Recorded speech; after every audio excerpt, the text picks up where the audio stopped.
평안이 거하리라. 주 날개미 즐겁도다. 그 사랑 끊을 자는요. 주 날개미 내 편이시며 영원히 거하겠네. 주 날개미 나의 피난처 되니 거기서 쉬기를 원하노라. 내 슬픔이 지키 세상에 없되 주 안에 안위함 얻으리라. 주 날개미 즐겁도다. 그 사랑 끊을 자는요. 주 날개미 내 편이시며 영원히 거하겠네. 주 날개미 귀한 희락이 있네. 생전에 걱정 다 지나도록 그곳에 숨어 돌보심을 받고 주 안에 거하여 쉬리로다. 주 날개미 즐겁도다. 그 사랑 끊을 자는요. 주 날개미 내 편이시며 영원히 거하겠네.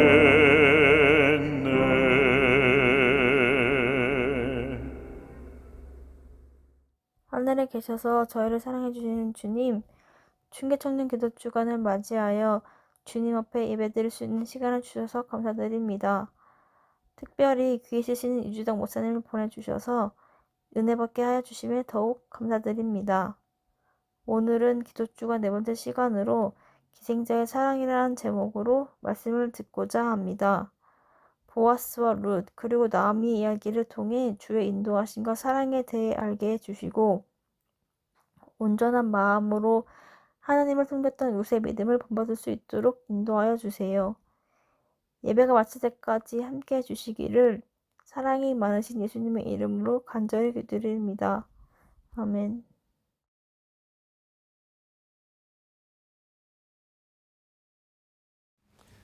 여러분 안녕하십니까? 청년 기도주간 소리 없이 아름다운 기생자의 사랑 보아스라는 제목으로 말씀을 드립니다. 보아스에 대해서 아십니까? 보아스는 룻기에 등장하는 인물인데요. 룻기의 주인공 룻은 돌싱으로 1순위 며느리감, 보아스는 나이 많은 총각으로 1순위 남편감입니다. 이들이 왜 신랑 신부감 1순위이며 어떻게 1순위가 되었는지 알아보겠습니다. 자, 그럼 먼저 배경을 살펴보겠습니다. 보아스가 살던 시대는 사사 시대였습니다. 사사들이 백성을 지도하던 시대였고 말씀의 기준이 없어서 각자 생각에 옳은 대로 했습니다. 제가 학교 내에 있는 사택에 살았던 적이 있습니다. 명절에 학교 교문 앞에 누군가 차를 세워서 나갈 수가 없었습니다. 전화를 드렸더니 어르신이 전화를 받으시길래 차를 빼달라고 정중히 부탁드렸습니다. 한 20분쯤 기다린 것 같습니다. 어르신이 오시더니 짜증 가득한 말투로 명절에는 학교가 교문을 열고 차를 세워줄 수 있게 배려해야 하는 거 아닙니까? 이렇게 아침부터 차를 빼러 오게 만듭니까? 라고 하는 것입니다. 아마 이와 같은 막무가내의 시대가 사사시대였다고 생각하면 비슷할 것 같습니다. 그런데 이러한 시대에 큰 흉년이 찾아오게 됩니다. 나오미라는 사람이 가족과 함께 흉년을 피해 모압으로 이주했습니다. 그런데 모압에서 남편과 아들을 다 잃고 말았죠. 빈털털이 되어 이스라엘로 돌아가려는데 둘째 며느리 룻이 시어머니의 하나님이 자기의 하나님이라면서 쫓아옵니다. 이렇게 룻은 1등 며느리감이 되었습니다. 이스라엘로 돌아온 두 사람은 일단 먹을 것을 얻기 위해 이삭을 줍기 시작합니다. 여기서 이삭이라는 것은 아브라함의 아들 이삭이 아니고 가을에 농작물을 수확할 때 땅에 떨어진 것을 이삭이라고 합니다.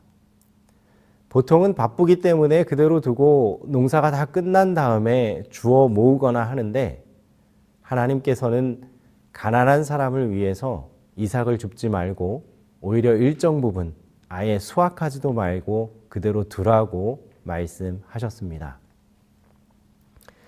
너희가 너희의 땅에서 곡식을 거둘 때에 너는 밭 모퉁이까지 다 거두지 말고 내 떨어진 이삭도 줍지 말며 내 포도원의 열매를 다 따지 말며 내 포도원에 떨어진 열매도 줍지 말고 가난한 사람과 거류민을 위하여 버려두라. 나는 너희의 하나님 여호와이니라.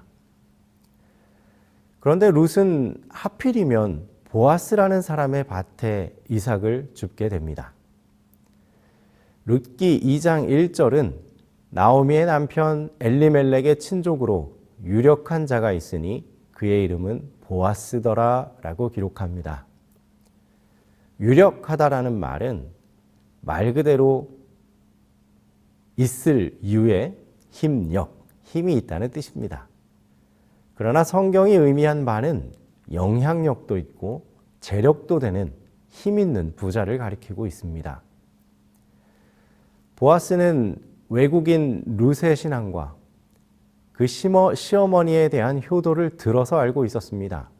그래서 그녀를 위해 일부러 곡식을 땅에 흘리라고 일하는 사람들에게 부탁합니다. 그날 저녁 이삭으로 주운 보리의 무게가 한 에바였습니다. 22리터, 그러니까 약 20kg 쌀 한 포대를 주운 것입니다. 이렇게 많이 주운 것은 보아스가 베푼 친절과 덕분입니다만 그의 친절보다 놀라운 부분은 이렇게 무거운 보리쌀을 들고 집까지 가는 룻입니다. 아무튼 두 사람의 사랑은 여기서부터 시작됩니다. 우리는 룻이 이방 모압의 여인이고 돌싱임에도 나오미의 며느리라는 사실을 알고 있습니다. 그렇다면 두 번째로 보아스는 어떤 사람일까요? 보아스의 가계를 살펴보겠습니다. 보아스는 유다 지파 사람입니다. 유다는 베레스를 낳았고 헤스론, 람, 암미나답, 나손, 살몬, 그리고 보아스입니다. 보아스는 룻기 3장 8절에서 룻을 부르면서 내 딸아라고 했습니다. 그의 나이가 룻의 아버지 이상 된다는 것을 알 수 있습니다. 이렇게 나이가 많음에도 보아스는 결혼을 하지 않았습니다. 그리고 그의 아버지의 이름은 살몬인데요. 살몬은 여리고성에서 이스라엘 정탐꾼들을 숨겨줬던 기생 라합의 남편이었습니다.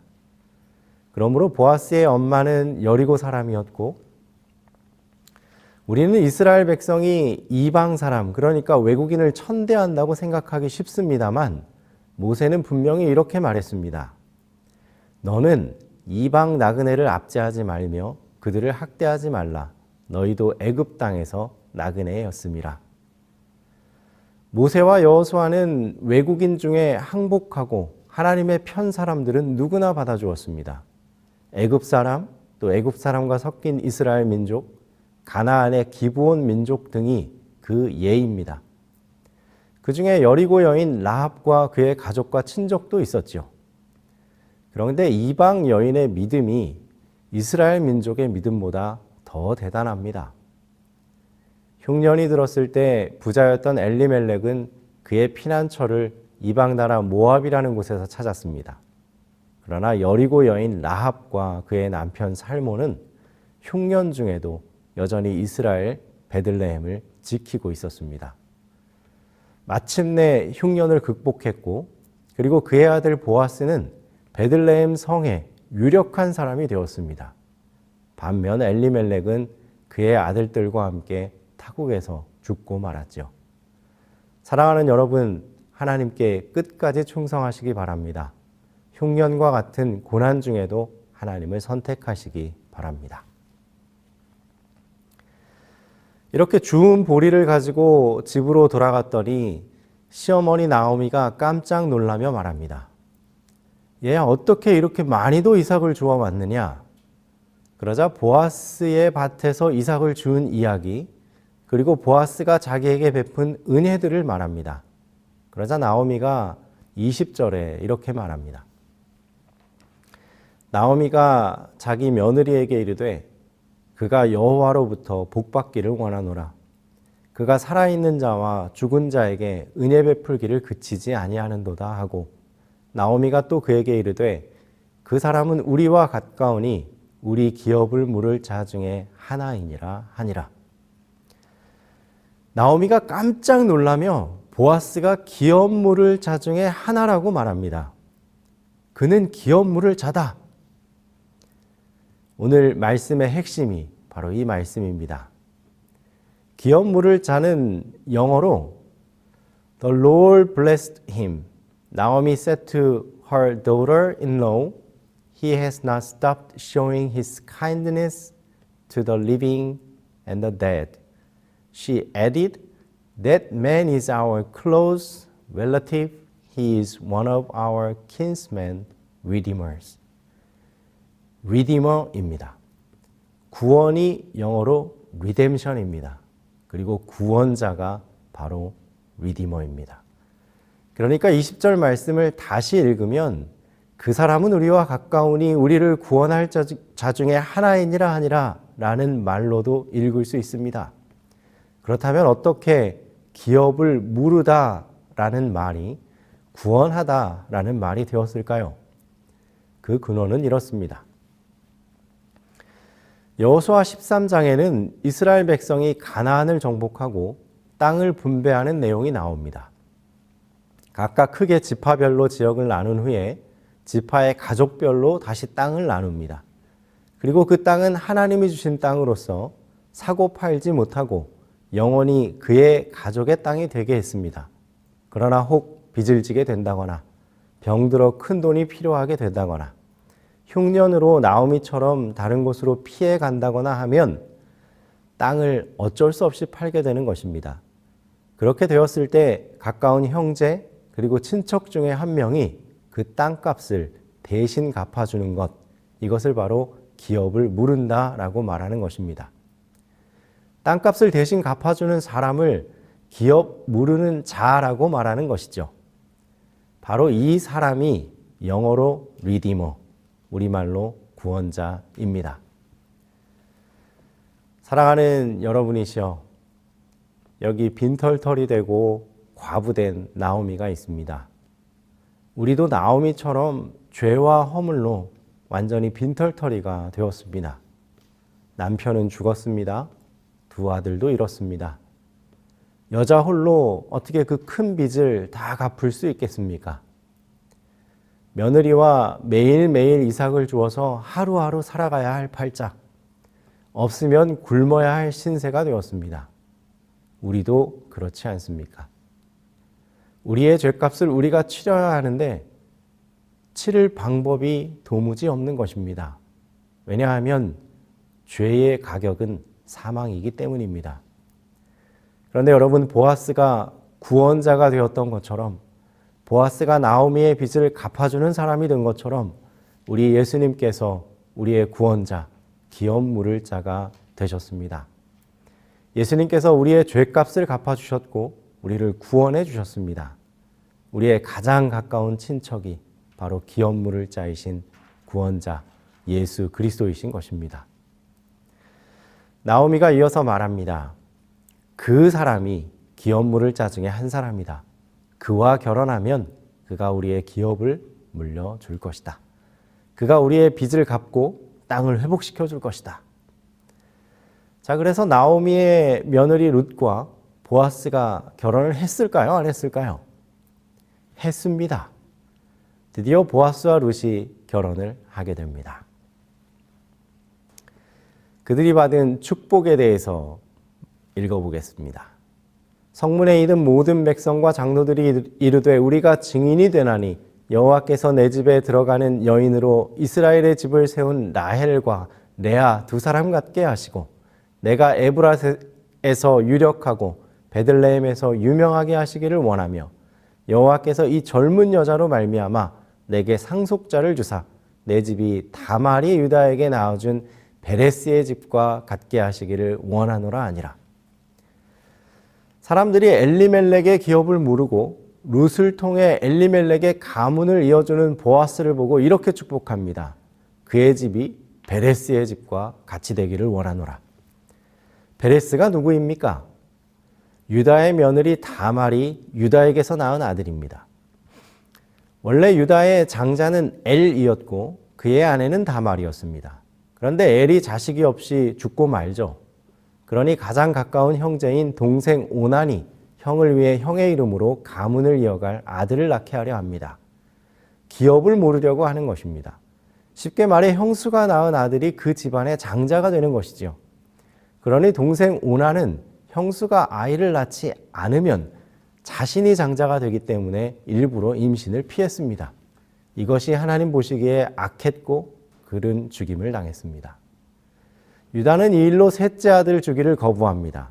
그래서 다말이 창녀로 변신해서 시아버지 유다에게서 아들을 낳는데 그가 베레스입니다. 베레스가 유다의 장자가 되었습니다. 그의 자손은 출애굽 시에 유다 지파의 대표가 되었습니다. 특히 베레스의 후손인 나손은 그의 여동생과 아론이 결혼하여 대제사장과 사돈 관계가 되었습니다. 게다가 광야에서 성막을 세울 때 가장 먼저 현물을 드린 사람도 베레스의 자손 나손이었습니다. 베레스는 유다 지파의 상징적인 인물이었으며 그의 자손은 영적으로도 큰 열심이 있었고 세속적으로도 훌륭한 리더십을 가졌습니다.